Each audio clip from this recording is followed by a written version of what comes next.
ព្រះគម្ពីរនាងរស់ព្រឹត្តិការណ៍ទាំងឡាយនៅក្នុងកាន់គម្ពីរនេះបានកើតឡើងនៅក្នុងសម័យកាលពួកចៅវាយ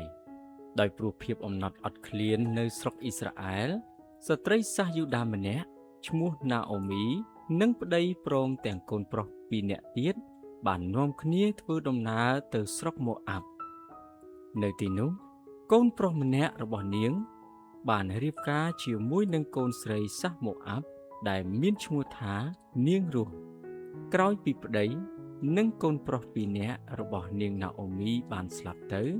នាងរស់បានធ្វើដំណើរត្រឡប់មកឯភូមិបេត្លេហឹមវិញជាមួយគាត់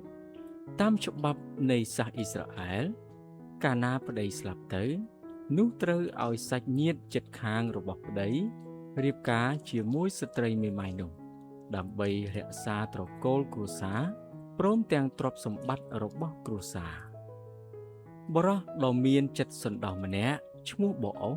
ដែលត្រូវជាសាច់ញាតិខាងប្តីរបស់នាងបានស្ម័គ្រចិត្តដើម្បីរៀបការជាមួយនឹងនាងរស់ដូច្នេះហើយគាត់ក៏បានក្លាយទៅជាអ្នកលួសដែលជាសាច់ញាតិរបស់នាងរស់បង្កើតបានកូនប្រុសមួយឈ្មោះថាអូបិតដែលជាអាយកលម្នាក់របស់ព្រះអម្ចាស់យេស៊ូវគ្រីស្ទដូច្នេះនាងរស់ជាសាសដតីក៏ពិតមែន